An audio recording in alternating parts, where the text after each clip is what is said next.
यो हो बहसको साथमा कामना सेवा विकास बैंक, प्रगतिको आधार कामना सेवासँगको कारोबार। Presenting Nepal's first family scooter with revolutionary i3s technology, Hero Destiny. शक्ति मिनरल्सको उत्पादन नेपाली किसानका लागि वरदान। शक्ति मिनरल्स प्राली विशेष औद्योगिक क्षेत्र भैरहवा। मङ्गल डेकोर, गुर्जुमार्ग 4 खाल टिल्ली बजार काठमाडौँ।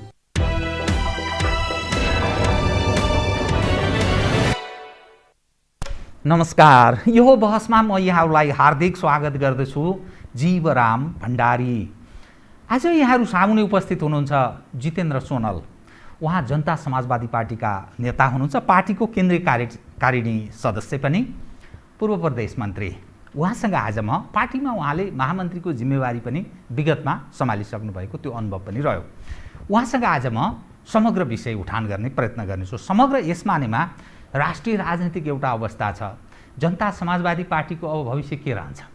पार्टी जनता समाजवादी पार्टी के एकीकृत रूपमा रहन्छ कि यो विभाजित अवस्थामा जान्छ? त्यसो हुँदा पार्टीको नाम के रहन्छ? के काम उहाँहरू गरिरहनु भएको छ? अनि नेपालको राजनीति यस्तो ठाउँमा प्रवेश गरेको छ, राजनीतिक दलका राजनीतिक व्यक्तिहरूको त्यो राजनीतिक भविष्य निर्धारण अदालतमा विचाराधीन अवस्थामा छ।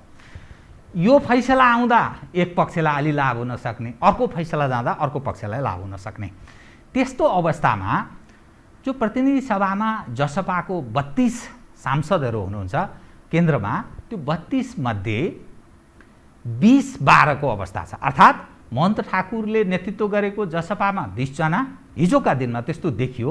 त्यसै गरी उपेन्द्र यादव, डाक्टर बाबुराम भट्टराईले नेतृत्व गरेको जसपामा 12 जना। त्यो भोलि प्रतिनिधि सभा पुनर्स्थापना भयो भने त्यत्तिकै त्यही रूपमा रहन्छ कि त्यसमा फेरबदल आउँछ? अनि जो मधेस केन्द्रित भनेर उहाँहरूलाई इङ्गित गरिन्छ, त्यसरी नेपाली समाजले त्यस ढङ्गले पनि बुझ्दछ। मधेसमा स्वयं उहाँहरू विभाजित हुनुभयो र जसपाको यो पक्ष स्वयं जितेन्द्र सोनल मन्त्री हुनुहुन्थ्यो, उहाँहरू बाहिरिने स्थिति आयो। अब प्रदेश नम्बर 2 मा के हुने? विविध विषयहरू उठान गर्ने प्रयत्न गर्नेछु। सर्वप्रथम म उहाँलाई स्वागत गर्छु। स्वागत छ यहाँलाई। धन्यवाद छ। मैले अब अलिकति पृष्ठभूमिमा धेरै बताइसके हुनाले म तपाईँ सिधै एकदम छोटो विषय हामी उठान गर्छौँ। जसपा अब फुट्यो होइन त? औपचारिक घोषणा हुन मात्रै बाँकी छ कि केही आधार एक हुने पनि ठाउँ बाँकी छ? के स्थिति हो यो? जनता समाजवादी पार्टी अहिलेको अवस्थामा त्यस पार्टीको प्रथम एउटा वरियताको अध्यक्ष माननीय मोहन ठाकुरजी हुनुहुन्छ। उहाँले अहिले त्यसलाई लिड गरिराख्नु भएको छ। केही अन्यथा भएन भने यो जनता समाजवादी पार्टी एज इट इज पोजिसनमा रहन्छ। महन्त ठाकुरहरूको नाममा चाहिँ यो पार्टी रहन्छ भन्न खोज्नु भयो कि डाक्टर बाबुराम भट्टराई, उपेन्द्र यादव, अशोक राईहरू पनि तपाईँहरूसँगै सामेल भएर एकीकृत ढङ्गले जान्छ भन्न खोज्नु भयो?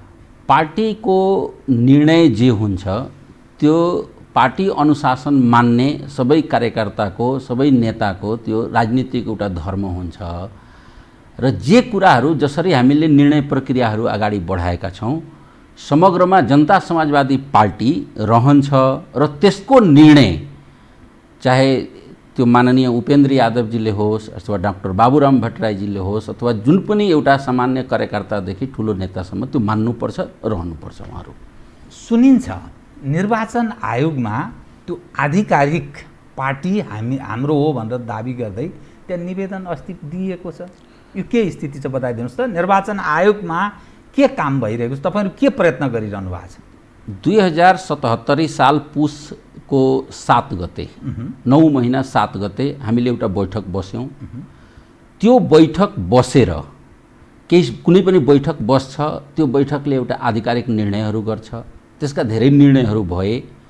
त्यो निर्णय मध्येको आन्दोलनमा जाने पुस 5 गते जुन प्रतिनिधि सभा, तत्कालीन प्रतिनिधि सभा विघटन भएको थियो, त्यसको बारेमा केही सङ्घर्षका कार्यक्रमहरू लगायतका केही निर्णयहरू भयो। त्यसै मध्ये एउटा निर्णय, अब यो जहिले पनि 2वटा अध्यक्षले बैठक बोलाउने, 2वटा अध्यक्षले यो गर्ने, त साँझमा त्यहाँ उपस्थित साथीहरूले एउटा निर्णय, पार्टीको केही आवश्यक काम गर्नुपर्दा हाम्रो माननीय मोहन ठाकुरजीलाई त्यो जिम्मेवारी दियो।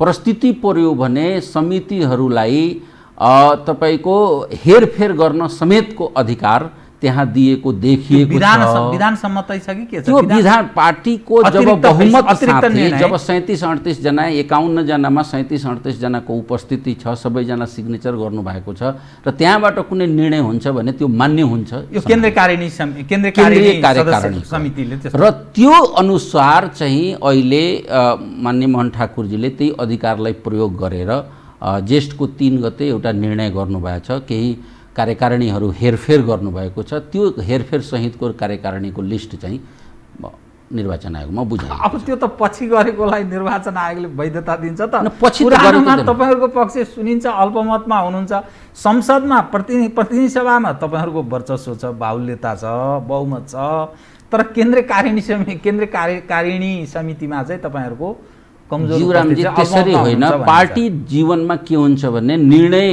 हुन्छ र त्यो निर्णय समय सापेक्षताको हिसाबले त्यसलाई लागू गरिन्छ। आजैको निर्णय आजै लागू हुँदैन। कतिपय निर्णयहरू तुरन्त लागू हुन्छ, कतिपय निर्णयहरू समय र सन्दर्भले जोडिँदै जाँदा निर्णयहरू इम्प्लिमेन्ट हुन्छ। त्यसकारणले त्यसमा धेरै विवाद छैन। पार्टीको आधिकारिकता माननीय मोहन ठाकुरजी जो जनता समाजवादी पार्टीको प्रथम वरियताको अध्यक्ष हुनुहुन्छ, उहाँले लिड गरेको पार्टीलाई जान्छ। म अहिले यतिखेर त्यो इतिहास सम्झन्छु कि कुनै समय राष्ट्रिय प्रजातन्त्र पार्टीको अवस्था जुन बेला त्यतिखेर संसदीय व्यवस्था थियो, अहिलेको भन्दा फरक खालको सिस्टम थियो, तेस्रो पार्टीको रूपमा थियो। नेकपा एमाले लोकेन्द्र बहादुर चन्दलाई प्रधानमन्त्रीको रूपमा अफर गर्यो, राप्रपा त्यहाँ अलिकति तनावमा गयो, अनि सूर्यबहादुर थापालाई फेरि नेपाली काङ्ग्रेसले प्रधानमन्त्रीको रूपमा अफर गर्यो, त्यो राप्रपा फुट्यो।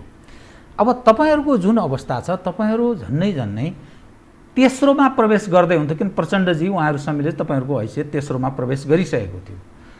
यहाँ आइपुग्दा तपाईहरुको पार्टी कुन ठाउँमा प्रवेश गर्यो भने अब छेदविच्छेद भयो, पार्टी पनि विभाजित हुने भयो। तपाईहरुको जो कमिटमेन्ट थियो प्रदेश नम्बर 2 खास गरी तराई मधेस जो हामी भन्दछौँ, तराई मधेसका जनताको कतिपय त्यो आशाहरू थियो, तपाईहरुले जुन खालका नाराहरू दिनुभएको थियो त्यो पनि सपना पूरा हुने भएन। उपेन्द्र यादवजी पहिले नै ओलीजीको नेतृत्वमा उपप्रधानमन्त्री सहित विभिन्न जिम्मेवारी रहनु, उहाँ बाहिरिने स्थिति बन्यो। अब तपाईहरु फेरि ओलीजीको नेतृत्वमा जानुभयो, तर यस्तो अवस्था बन्यो, न सरकारमा निरन्तरता रह्यो, न पार्टी एकीकृत रूपमा रहने भयो। यो त तपाईहरुको त विडम्बना जस्तो लागेन? पार्टी विडम्बनामा परेन, प्रवेश गरेन? जीवरामजी यसरी छ, यसले यसरी बुझ्नुपर्छ। हुन्छ कि जब राजनीतिक दलहरू बहुदलीय व्यवस्थामा जब राजनीतिक कमजोर हुन्छ, जब राजनीतिक दलहरू विभिन्न, म त्यसमा भन्दिनँ, विभिन्न स्वार्थका घेराहरूमा जब फस्छन्, तब यस्ता वृत्तिहरू, तपाईँ 51 सालको कुरा गर्नुभयो, म ठ्याक्क त्यही कुरा 51-56 को सम्झिँदै हो भने त्यो एकदम डरलाग्दो र भयावह स्थिति छ। किनकि 51 सालदेखि 56 सालको जुन अवस्था हो र त्यसपछि जे मुलुकले खास गरेर जसरी एउटा ठुलो आन्दोलनको सामना गर्नु पर्यो, तपाईको 62-63 को जनआन्दोलन भयो, 63 मा फेरि मधेस आन्दोलन भयो, 64 मा मधेस आन्दोलन भयो, तत्पश्चात धेरै आन्दोलनहरू भए, 72 सालमा आन्दोलन भयो।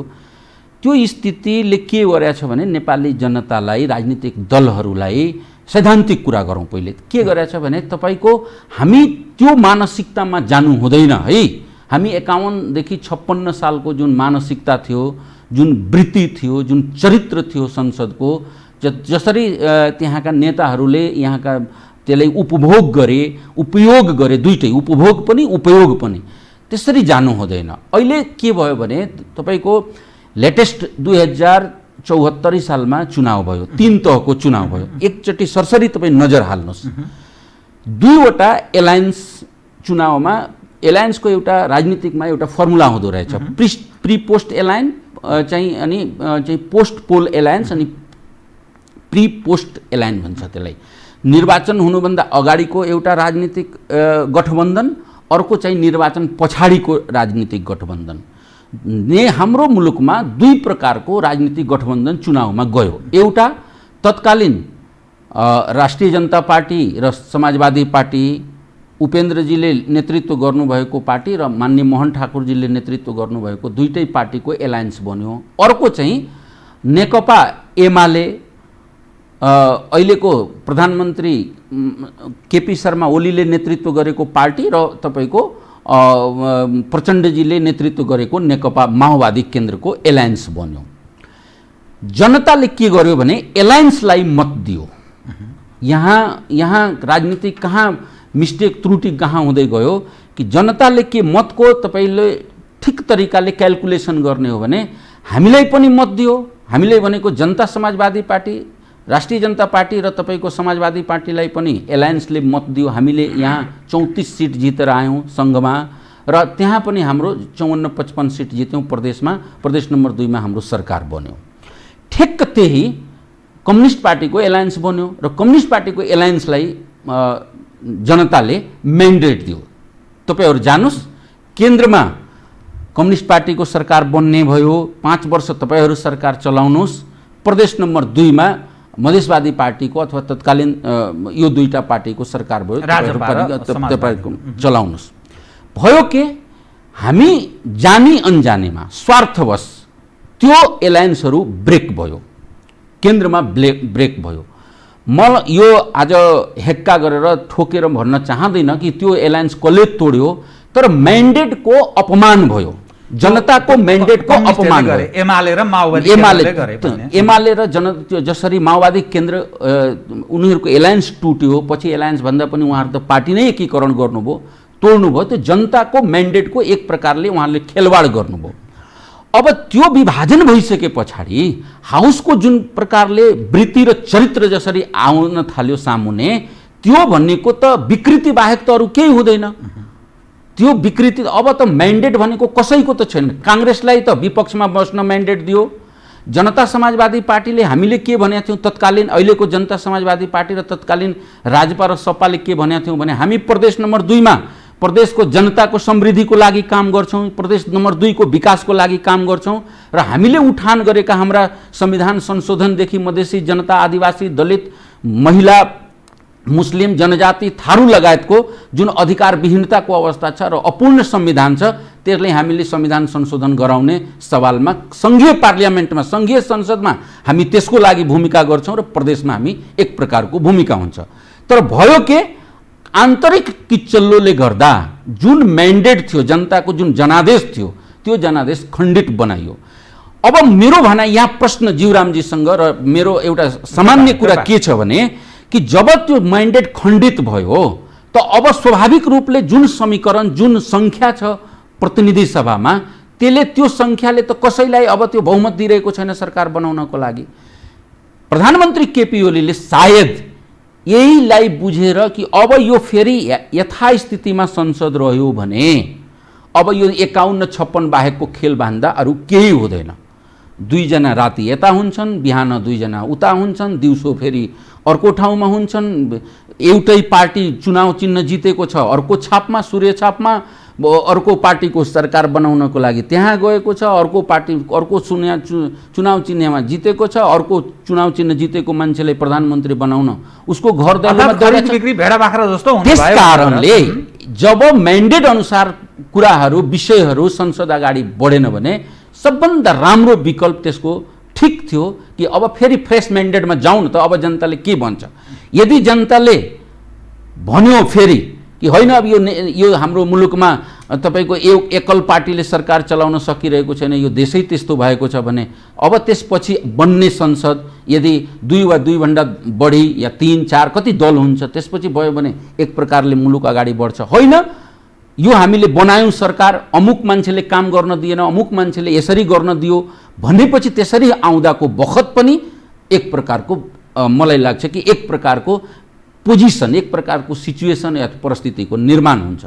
अहिले जुन कुराहरू भइरहेको छ मुलुकमा, यो साँच्चीकै भन्ने हो भने संसदीय व्यवस्थालाई एउटा डिस्क्रेडिट गर्ने, संसदीय व्यवस्थालाई, राजनेताहरूलाई, नेतृत्व वर्गलाई, नेतालाई, संसदलाई एक प्रकारले डिस्क्रेडिट गर्ने, एक प्रकारले उसको मूल्य र मान्यतालाई खसाउने, संसदीय मूल्य मान्यतालाई अवलम्बन गर्ने काम बाहेक अरू केही भइरहेको छैन। यो कसले गरे बताउनुहोस्? यो राजनीतिक पार्टीको नेताले। अनि त्यो आफैले गर्छ त ऊ नसिद्धे को सिद्धि? मेरो के भनाइ हो भने उहाँहरूको यो बुझाइ मेरो माने म त अब किन भन्ने म माधव नेपालजीलाई अथवा शेरबहादुरजीलाई अथवा प्रचण्डजीलाई अथवा कुनै पनि शीर्ष नेतालाई तपाईँहरू बुझ्नुहोस्, तपाईहरूलाई जनताले म्यान्डेट दिएको एक प्रकारको हो, तपाईहरू त्यो अनुसार चल्न सक्नु भएन भने लोकतन्त्रमा फ्रेस म्यान्डेटको लागि जनतामा जानु मलाई लाग्छ कि कुनै ठुलो कुरा होइन, अनौठो कुरा होइन।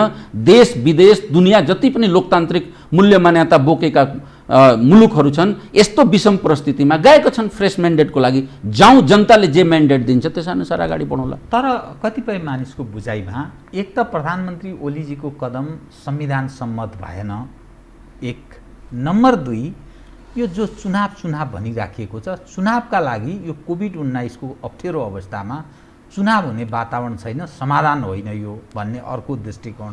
र तेस्रो पक्ष भनेको चाहिँ समग्रमा जुन अवस्थामा नेपालको राजनीति प्रवेश गरेको छ यो सारा परिस्थिति बिगार्ने काम अब आक्षेप हो त्यो ओलीजीले नै गरिरहनु भएको छ। त्यसकारण उहाँको नेतृत्वमा हुने चुनाव निष्पक्ष हुँदैन भन्ने पनि दृष्टिकोण। चुनाव त चुनावै हो, तपाईँले भने चाहिँ ओलीजीको नेतृत्वमा होस् या शेरबहादुरजीको नेतृत्व, अन्ततोगत्वा चाँडै चुनावमा जाने नै हो, अर्ली इलेक्सन। तर उहाँमाथि अविश्वासको स्थिति छ भन्ने प्रमुख प्रतिपक्षसहित कतिपय प्रतिपक्षको दृष्टिकोण रह्यो। यसले टसलको अवस्था छ कि त्यो पक्षलाई कसरी मनन गर्नुहुन्छ तपाईँ? म जीवरामजीलाई दुईटा विषय तपाईँले उठान गर्नुभयो, म सम्मानपूर्ण त्यो विषय पहिले हेरौँ कि यो संसदीय अभ्यासलाई ओलीजीले यसरी गर्नुभयो, कदम असंवैधानिक भयो। यो म र तपाईँभन्दा पनि यो कुराहरू सुप्रिम कोर्टमा छ, बहस चलिरहेको छ। सुप्रिम कोर्टलाई अन्ततः जे उसको निर्णय हुन्छ त्यो मान्य हुन्छ। तर संसदीय सर्वोच्चतामा राजनीतिक दलहरूको जुन भनौँ न लोकतान्त्रिक मूल्य र मान्यता बोकेको देशमा शक्ति सन्तुलनको एउटा आधारमा मुलुक सञ्चालन भइराखेको हुन्छ। व्यवस्थापिका, कार्यपालिका, न्यायपालिकाको काम पनि एउटा दायरामा हुन्छ, व्यवस्थापिकाको काम पनि एउटा दायरामा छ, कार्यपालिकाको काम पनि एउटा दायरामा छ। मेरो भनाइ के हो भने कि उहाँको कदम जे होला त्यो देखा जाला। तर फ्रेस म्यान्डेटमा यहाँ अगाडि भन्ने जस्तै तपाईँकै शब्द म सापट्टि लिएर भन्ने हो भने अर्ली इलेक्सनमा जाने हो र अमुक मान्छेको ओलीजीको नेतृत्वमा यो चाहिँ फ्रेस हुन सक्दैन, निष्पक्ष हुन सक्दैन, त्यो जो भयावहको जुन स्थिति छ त्योभन्दा पहिले त इलेक्सनलाई स्वीकार गर्नु पर्यो। मैले भन्न खोजेको राष्ट्रिय राजनीतिकमा यो अहिलेको किचल्लोको निकास भनेको फ्रेस इलेक्सन हो। अहिलेको संसद रहेपछि जित्ने अर्को छापबाट म माधव नेपालजीलाई अत्यन्त सम्मान गर्छु, तर उहाँ त चुनाव त सूर्य छापबाट जित्नु भएको छ नि। तर उहाँको अहिले गतिविधि त सूर्य छापको गतिविधि जस्तो त देखिया छैन। म उहाँहरूको पार्टीको बारेमा यति मात्र भन्न सक्छु, जसरी हामी नै भन्यौँ न, हाम्रो त म्यान्डेट कस्तो हो भने हाम्रो त म्यान्डेट त यहाँ अर्को प्रकारको थियो।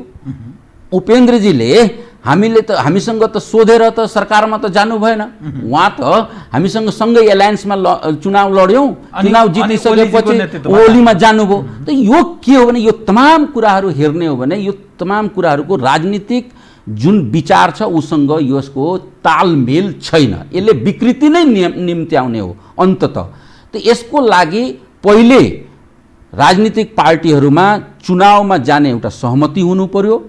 चुनावमा गइसके पछाडि अनि कसको नेतृत्वमा कसरी एउटा भयमुक्त वातावरणमा चुनाव गराउने हो त्यसरी न जाने हो। यो त चुनावकै वातावरण पहिले यहाँ रोकिन खोजिरहेको छ र के मानेमा भनेको असंवैधानिक हो भनेर।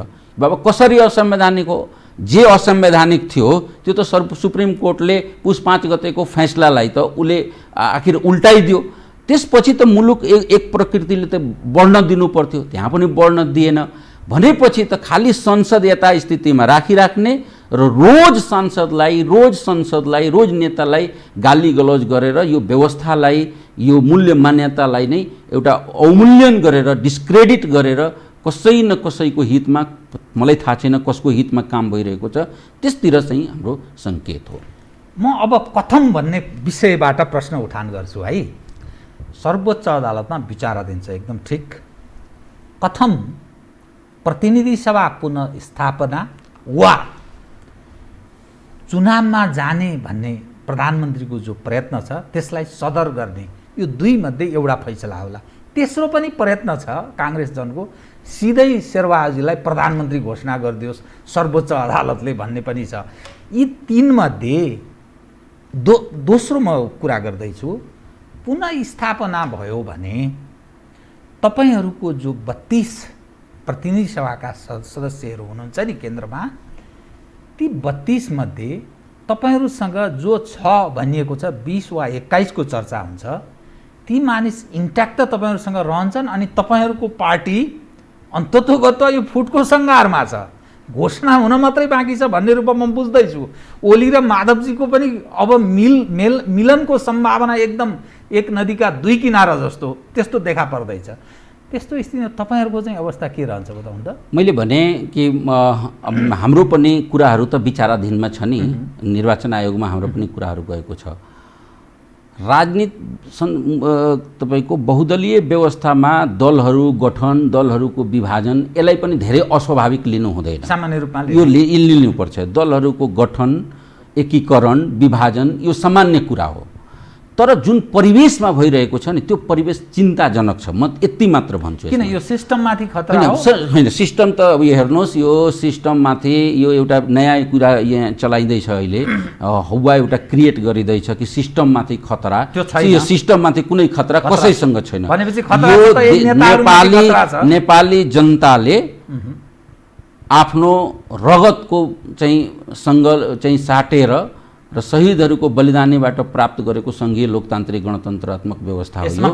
यो कसैले यो औँला उठाएर यो खतरा छ त्यो खतरा छ म यसलाई मान्दिनँ।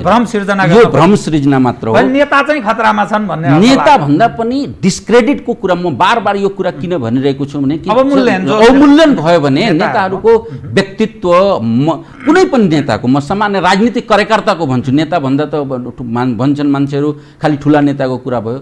राजनीति गर्ने राजनीतिक कार्यकर्ताको, सामाजिक कार्यकर्ताको, समाजको र देश जनताको विश्वास उसलाई भएन भने मुलुक ठिक तरिकाले ड्राइभ हुन सक्दैन, अवमूल्यन हुन्छ।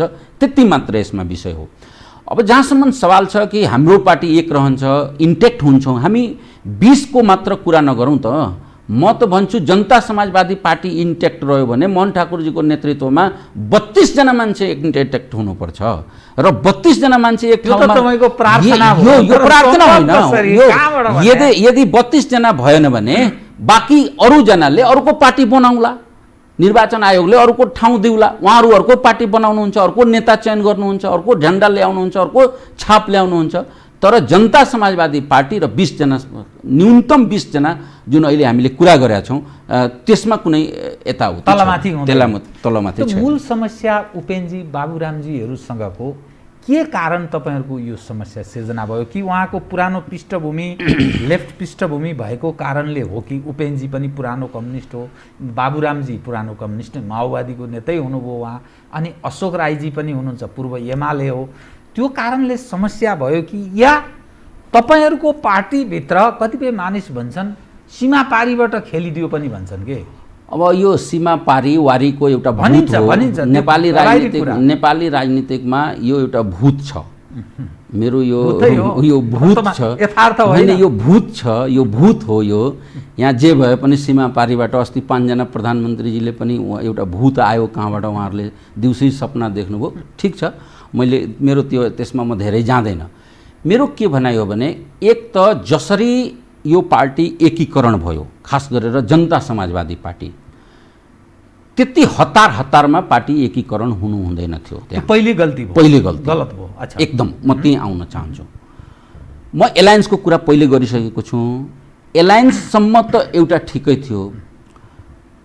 विभिन्न परिस्थितिले फेरि तपाईँको 2076 साल वैशाखको तपाईँको 77 साल वैशाख 10 गते हाम्रो पार्टी एकीकरण गर्ने परिस्थिति निर्माण भयो। त्यो हौसिनो हो किन? त्यो सिद्धान्त विचार केही मिलेकै रहन्छ। मैले भने त्यसले कतिपय कुराहरू परिस्थितिमा छोडिदिनुहोस् न, त्यो परिस्थिति जन्य कुरा थियो। त्यो एउटा परिस्थिति निर्माण भयो र हतारमा हामी 11 बजे रातमा पार्टी घोषणा गऱ्यौँ। त्यो एउटा महागल्ती थियो। किनकि कुनै पनि दुईवटा पार्टी तपाईँले ठिक्क भने जस्तै जुनसुकै परिस्थितिमा पनि हतारमा सिग्नेचर गरेर पार्टी गठन गर्नु हुँदैन थियो। त्यो त्यसको जुन गर्भाधारण भयो त्यो नै दूषित भयो कि ओलीजी र प्रचण्डजी म उता जाँदैन। अनि जे कुराहरू मिल्नु पर्थ्यो, लिडरसिपको कुरा मिल्नु पर्थ्यो, विचारको कुरा मिल्नु पर्थ्यो, सिद्धान्तको कुरा मिल्नु पर्थ्यो, त्यो जम्मै कुराहरूलाई हामीले थाती राखेर अगाडि बढ्यौँ। यो सबै कुरा मैले विचार, सिद्धान्त, नीति, कार्यक्रम सँगसँगै नेतृत्वको चरित्रको कुरा पनि छ है। यसलाई चाहिँ हामी यो सब कुरालाई लिड गर्ने नेतृत्वको चरित्रको कुरालाई हामी नजरअन्दाज गर्न सक्दैनौँ। उसले बोकेको वैचारिक उसको धरातल, यो तमाम कुराहरूमा छलफल नगरिकन हामीले पार्टी एकीकरण गऱ्यौँ।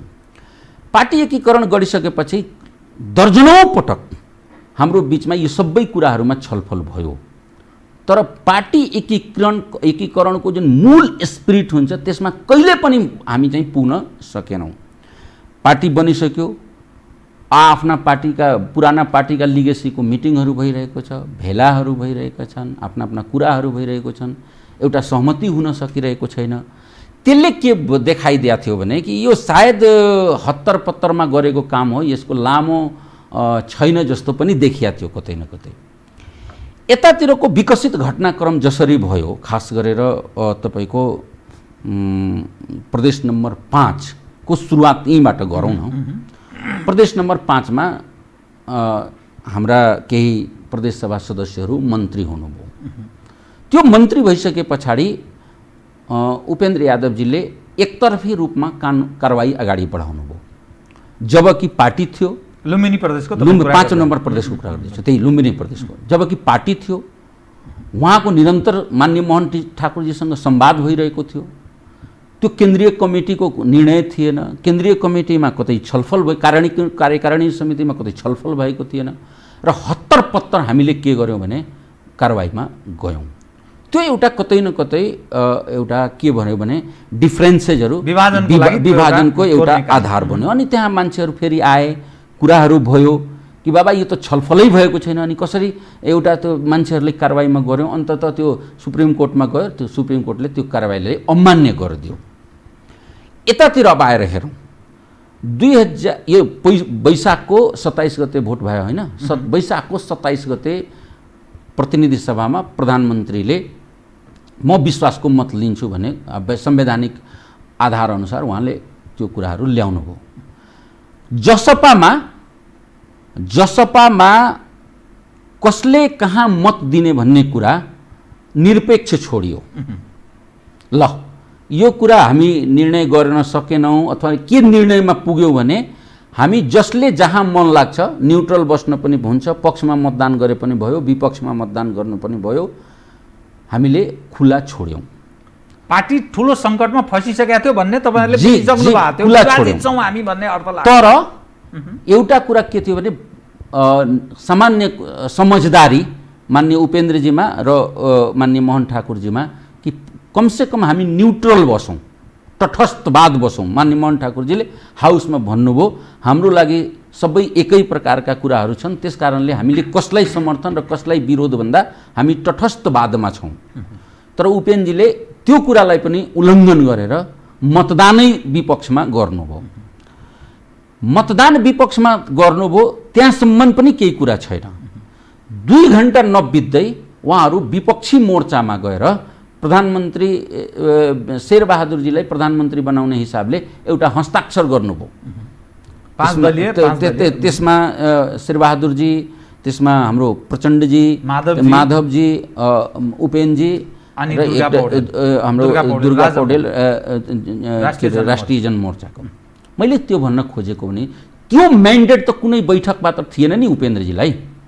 राजनीतिक पार्टी चलाउने हो भने विधि र प्रक्रियामा चल्नुपर्छ पार्टी है। उहाँलाई त्यही मोर्चामा लिएर जानु पर्थ्यो भने जानु थियो, त्यही विचार थियो त पार्टीको कार्यकारिणीको बैठक डाक्नु पर्थ्यो, उहाँले महन्तजीसँग कुरा गर्नु पर्थ्यो, हामीलाई बोलाउनु पर्थ्यो, हामी पनि आउँथ्यौँ, विचार राख्नु पर्थ्यो। ल अब यो यसरी गरिरहँदा अब एउटा वैकल्पिक मोर्चाको वैकल्पिक सरकारको जरुरी छ, त्यसकारणले हामीले त्यहाँ जानुपर्छ। त्यसमा मतान्तर हुन्थ्यो, छलफल हुन्थ्यो, कुरा हुन्थ्यो, तर उहाँले एकलौटी रूपमा जानुभयो। फेरि राति चाहिँ हामीले बाबा यो त हामीले कुनै पनि वैकल्पिक सरकार अहिले चाहिँदैन भन्दैछौँ, वैकल्पिक सरकारको कुरा गर्यो भने फेरि संसदीय त्यही खरिद आदि इत्यादि जुन कुराहरू छ त्यही कुरा हुन्छ। अनि कहाँबाट आयो भनेपछि त्यहाँबाट अझ कुरा बिग्रिँदै बिग्रिँदै बिग्रिँदै बिग्रिँदै बिग्रिँदै गयो। फेरि म भने कि व्यक्तिको चरित्र, उसको चाहिँ अवस्था र पार्टी निर्माण गर्ने, एकीकरण गर्नेमा त्यो हुनुपर्ने होमवर्कहरू, गृह कार्यहरू नभइसकेकोले यो स्थितिको सृजना भयो। तर बहुमतको परिस्थिति, अब बहुमत अल्पमतको नभनौँ, बहुमत स्थिति कार्यकारिणीमा पनि र संसदमा त्यो देख्नुभयो। 32मा 20 र कार्यकारिणीको त्यो निर्णयहरू त्यो सबै हामीसँग छ। अब उहाँहरू जसपा तपाईँहरूसँग रहन्छ, पार्टीको नाम हामी जसपा राख्छौँ। अब निर्वाचन आयोगले अब हेर्नु के गर्नुहुन्छ। निर्वाचन आयोग सबै डकुमेन्ट्स छ, अध्ययन गर्दैछ निर्वाचन आयोग। अब एक ठाउँमा रहने चाहिँ सम्भावना रहेन तपाईँ, किनभने तपाईँलाई भन्न अलि अप्ठ्यारो लागेको जस्तो मैले महसुस गरेँ। अब महन्त ठाकुर, राजेन्द्र महतो, तपाईँ लगायतको पक्ष र उपेन्द्र यादव, डाक्टर बाबुराम भट्टराई, अशोक राईजीहरू एक ठाउँमा उभिएर अगाडि बढ्न सक्ने सम्भावना रहेन। उपेन्द्रजीको जुन प्रकारको गतिविधि छ त्यो गतिविधिले यही सङ्केत गरेको छ जुन तपाईँ भन्दै हुनुहुन्छ। अनि म प्रदेशको पनि कुरा गर्छु, फेरि केन्द्रमा आउँछु। प्रदेशमा तपाईँ मन्त्री हुनुहुन्थ्यो अघि, पार्टीको केन्द्रीय स्तरको एउटा तपाईँ नेता। मोहम्मद लालबाबु राउतजीले तपाईँहरू सबैहरूबाट अर्को परिस्थिति सिर्जना गर्नुभयो। अर्थात् पार्टीको सेन्ट्रल लिडर उहाँले जसलाई उपेन्द्रजीलाई नेता मान्नुहुन्छ त्यो केन्द्रीय नीति अन्तर्गत त्यो भयो। ओलीजीको छवि विगत म कोट्याउन चाहेँ, अलिकति मधेसप्रति अलिक कठोर, अलि नकारात्मक त्यो रूपमा मानिसले बुझ्दछन्, अर्थात् बुझाउने प्रयत्न गरेका छन्। ओलीजी त्यो हुनुहुन्छ हुनुहुन्न अर्को छलफलको विषय हो। अनि त्यहाँ मधेसमा तपाईहरू ओलीजीसँग जुन ढङ्गले सहकार्य गर्दै हुन्छ केन्द्रमा, भोलिका दिनमा तपाईँहरूको अस्तित्व बचाउन अप्ठ्यारो स्थिति त बन्दैन। उपेन्द्रजी त फेरि यादवहरूको एउटा त्यो समूह बीच लोकप्रिय पनि हुन्छ, यादवहरूको मधेसमा वर्चस्व छ पनि भनिन्छ। तपाईँहरूलाई अप्ठ्यारो स्थिति त हुँदैन प्रदेश नम्बर 2मा भन्न खोजेँ। जीवरामजीको अब कुन कुरा लिउँ, पहिलेको कुरा लिउँ कि दोस्रो कुरा लिउँ? पहिले म तपाईँले उठान गरेको पहिलो कुरा लिएँ। ठिक भन्नुभयो। ओलीजीको बारेमा धेरै सकारात्मक नकारात्मक कुराहरू होला। के हुन्छ, मान्छेको एउटा बोली र त्यसपछि उत्पन्न गर्ने रिएक्सनहरू, प्रतिक्रियाहरूले एउटा माहौल सृजना गर्छ। तर म धेरै पुरानो जान चाहँदैन। 2063 साल माघ 1 गते अन्तरिम संविधान आयो। तत्कालीन मधेसी जनअधिकार फोरम, उपेन्द्रजी अध्यक्ष हुनुहुन्थ्यो, हामी त्यसमा कार्यकारिणी, त्यो बेला पनि कार्यकारिणी, हामी त्यसमा कार्यकारिणी थियौँ। आन्दोलन भयो, 50 जना मान्छे मारियो। त्यो बेला रौतहटको घटना होइन, रौतहट त आन्दोलनको प्रथम मधेस आन्दोलन। त्यो बेला नेपाली काङ्ग्रेसको सरकार थियो। गिरिजाप्रसाद कोइराला प्रधानमन्त्री र कृष्णप्रसाद सिटौला गृहमन्त्री हुनुहुन्थ्यो। केपी ओली कहाँ हुनुहुन्थ्यो त्यो बेला?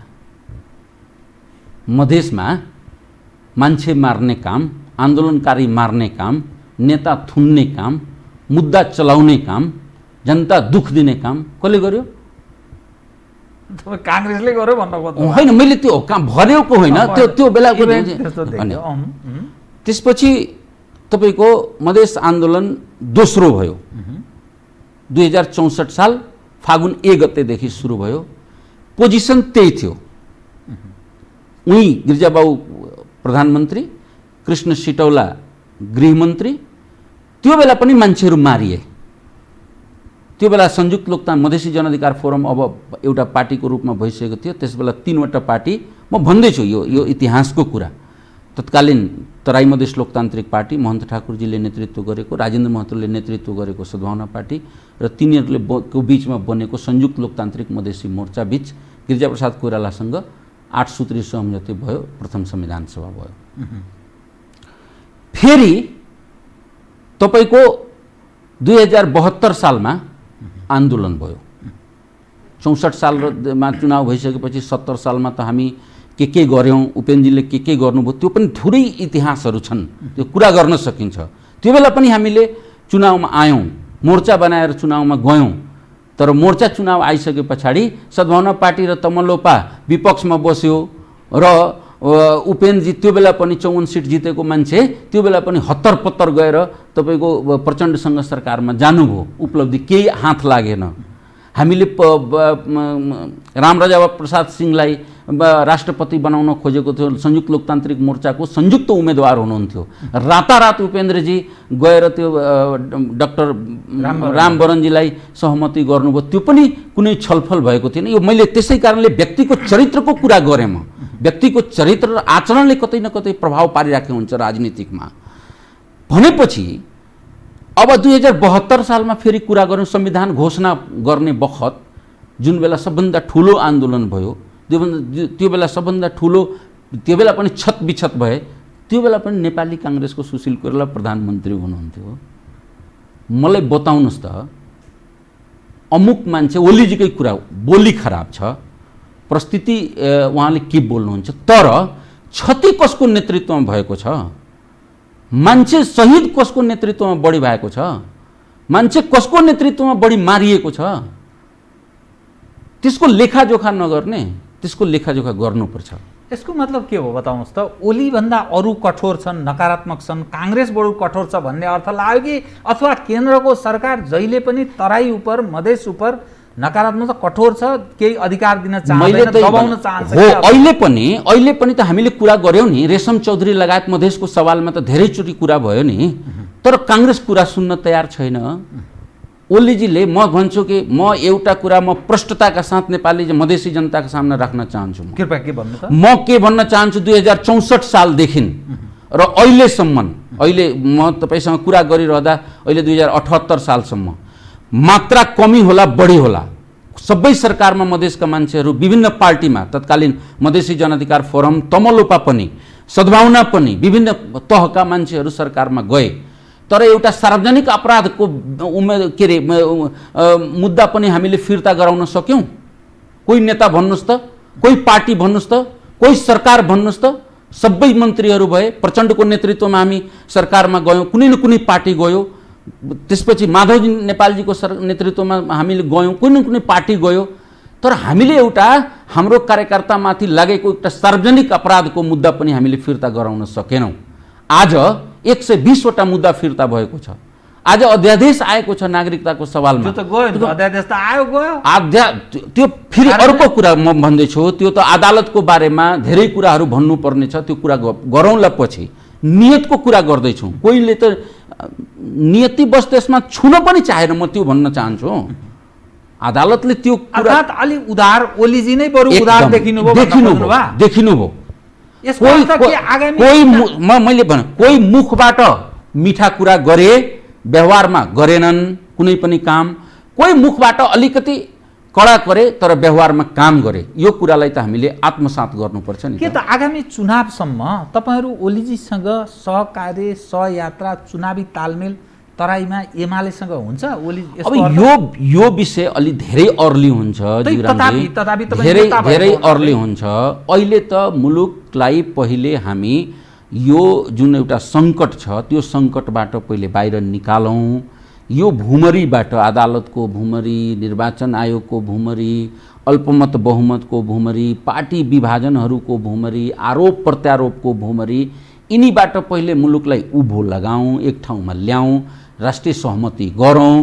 काङ्ग्रेस मधेसलाई राजनीतिक आधार क्षेत्र मान्दछ, गुमेको छ हाम्रो लामो समयदेखि भन्ने जो दृष्टिकोण राख्छ, यो तपाईँहरू बिचको विभाजनका कारणले काङ्ग्रेसका लागि उर्वर बन्छ र आगामी दिनमा भन्ने मानिसहरूको विश्लेषण के तपाईँहरू सिद्धिनुहुन्छ र अन्ततोगत काङ्ग्रेसले अब त्यो गुमेको साग त्यो कब्जा गर्छ मधेसमा। ठिक त्यही कुरा मैले भन्न खोजेको, उपेन्द्रजीले यही कुरा बुझ्नुपर्ने हुन्छ। हाम्रो जनता समाजवादी पार्टीको मिटिङमा अथवा त्योभन्दा पहिले पनि छर्लङ्ग के कुरा छ भने पार्टीको नाम जनता समाजवादी होस्, त्यो बेलाको राष्ट्रिय जनता पार्टी होस्, त्यो बेलाको उनको नाम समाजवादी होस्, मधेसी जनअधिकार फोरम जे भए पनि हाम्रो आधार क्षेत्र भनेको मधेस हो। मधेसमा टेकेर मधेसलाई आधार बनाएर हिमाल पहाडमा सङ्गठन निर्माण गर्ने र समग्रमा उत्पीडनमा परेको मुक्तिको लागि र उसको एउटा भनौँ न कि उसको अधिकार सम्पन्नताको लागि राजनीतिक कार्य गर्ने हो एउटा पक्ष। काङ्ग्रेसले ठ्याक्क त्यही कुरा तपाईँले भनेको भन्दैछ। ऊ पनि भन्छ मेरो आधार क्षेत्र भनेको मधेस हो।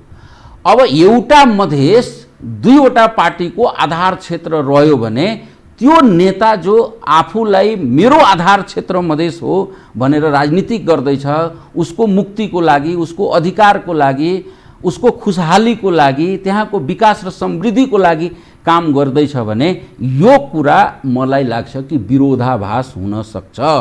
हो, त्यसैले काङ्ग्रेसले के भनिरहेको छ भन्दा पनि हामी आजको जनता समाजवादी पार्टी, तत्कालमा अहिलेसम्म म त्यो पार्टीमा रहिरहँदाको बखतसम्म हाम्रो आधार भनेको तराई मधेस हो, मधेस हो। मधेसलाई आधार क्षेत्र बनाएर हामी चाहिँ पहाड, हिमाल, कर्णाली प्रदेश लगायत जम्मै ठाउँमा रहेको उत्पीडनमा रहेको आदिवासी, दलित, जनजाति, मधेसी, महिला, मुस्लिम सबैको अधिकारताको लागि हामीले काम गर्ने हो। तर अब कतैको नहराने स्थिति बन्ने भयो नि त। मानिस, तराईका मानिसले तपाईँहरूलाई पटक पटक अवसर दिएका छन्। त्यो गजेन्द्र नारायण सिंहको त्यस बेलाको समय म सम्झन्छु, त्यसपछिको मधेस मुभमेन्ट पटक पटकका भएका ठुलो जन र धनको पनि क्षति भएको छ मधेस आन्दोलनको क्रममा। कतिपय तपाईँहरूले आक्षेप पनि, तपाईँहरूमाथि आरोप पनि लाग्यो, पारिपट्टिबाट भयो सबै।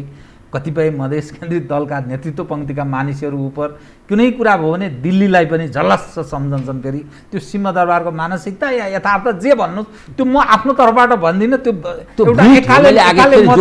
सिंहदरबारको मानसिकता भन्दा यो भूत हो, यो भूतको सवार छ नि। अब त्यो तराईका जो पीडित छन्, दुखी छन्, तपाईँहरूले यत्रो ठुलो उपलब्धि भनिरहनु भएको छ। यो अहिलेको पछिल्लो अवस्थालाई सङ्घीयता, गणतन्त्र, धर्मनिरपेक्षता तपाईँको निधारमा म रातो टिका देखिरहेको छु। यसलाई जो गौरव तपाईँ ठानिरहनु भएको छ, अनि त्यो जनताले भोलिका दिनमा मधेस केन्द्रित भनिने दल र समग्रमा यो अहिले राजनीतिक दलका अगुवाहरू जो यो समाजमा यो सिस्टमपछि जो हाबी भएका छन्, यो पक्षलाई किन मान गर्ने, किन सम्मान गर्ने, यिनलाई मात्रै भोट किन दिने र भोलि विकल्प जनताले किन तय गर्न नसक्ने बताउनु। त्यो राष्ट्रिय राजनीतिकमा मैले फेरि भने म्यान्डेटहरू चेन्ज भइराखेका हुन्छ। तपाईँले जनतासँग जोडेर कुराहरू भन्दै हुनुहुन्छ, तर अहिले पनि मधेसको कुरा गरिरहँदा समग्रमा मधेसमा मधेसीहरूको आफ्नो पार्टी भनेको हामी नै हो। महन्त ठाकुरजी नै नेतृत्व गरेको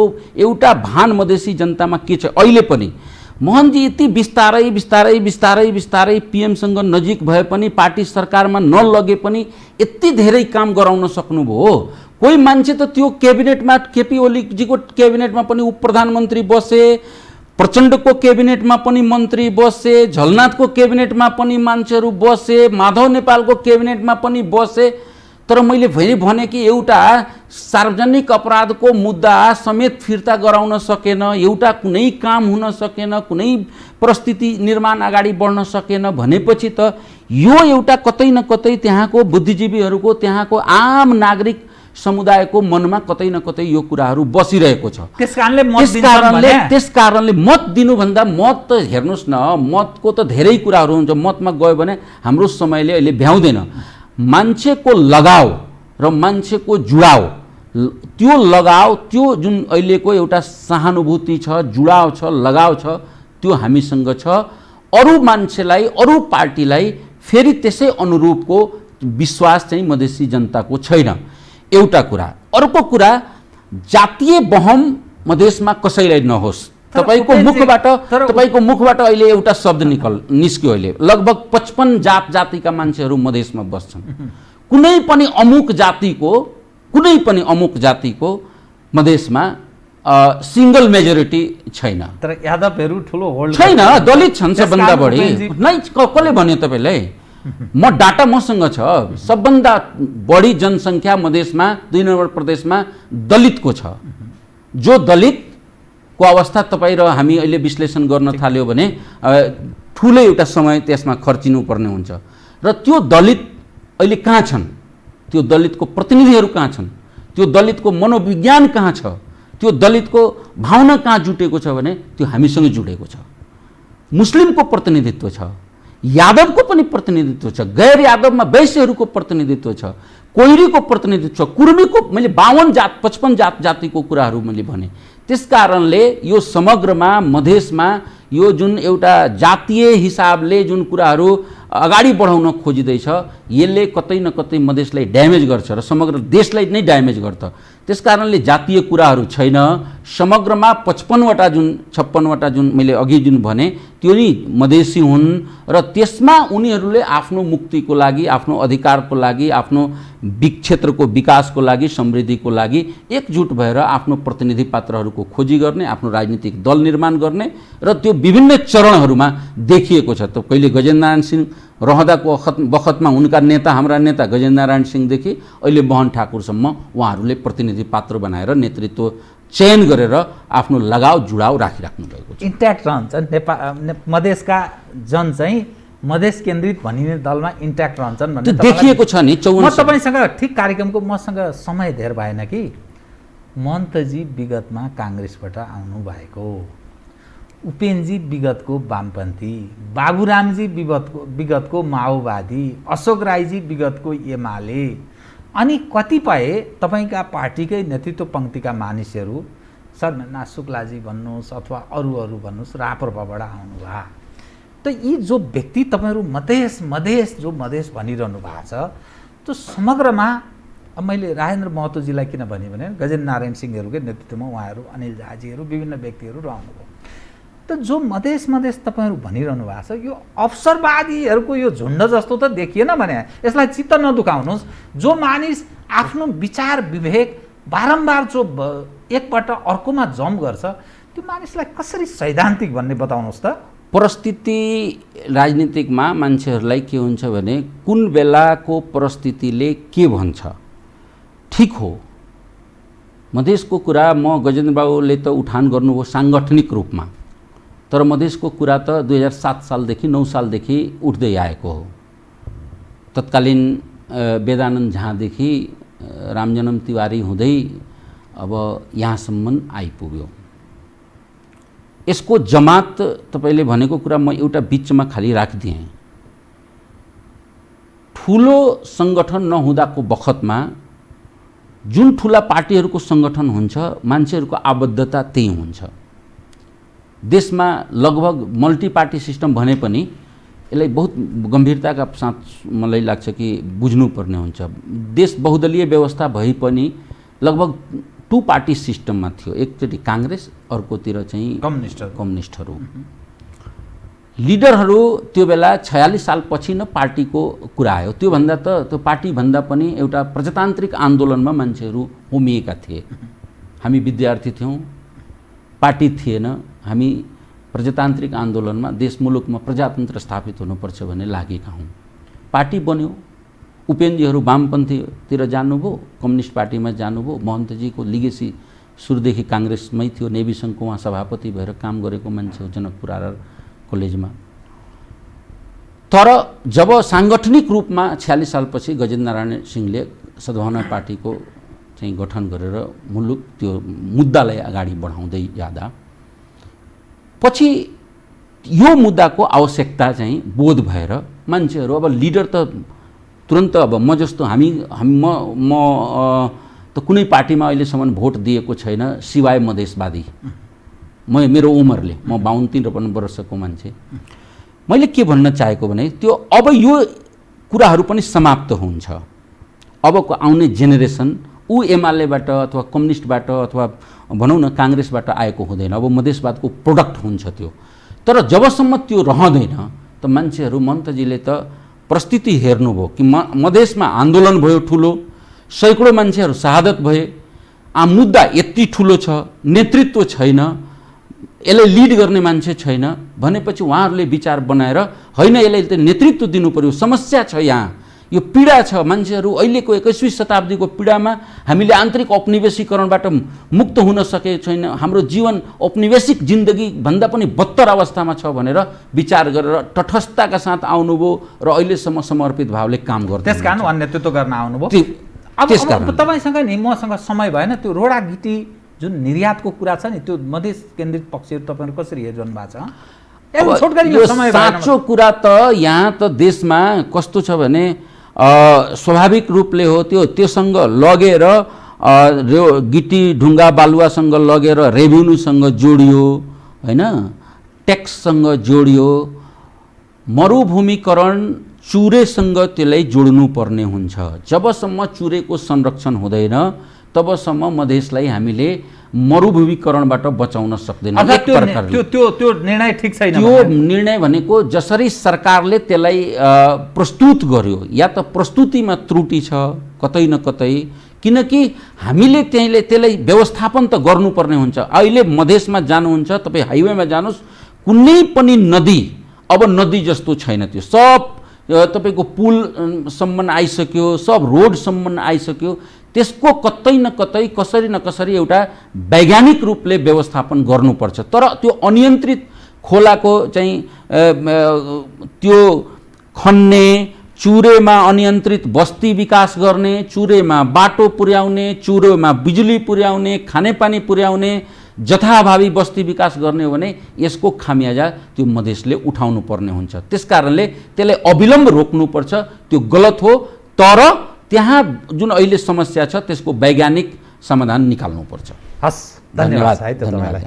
आदरणीय दर्शकवृन्द, उहाँ हुनुहुन्थ्यो जितेन्द्र सोनल, जनता समाजवादी पार्टीका नेता तथा कार्यकारिणी समितिको सदस्य। म सहित मेरो सम्पूर्ण युनिटलाई कार्यक्रमबाट बिदा दिनुहोस्, तर यो हो टेलिभिजन हेर्दै रहनुहोला। नमस्कार।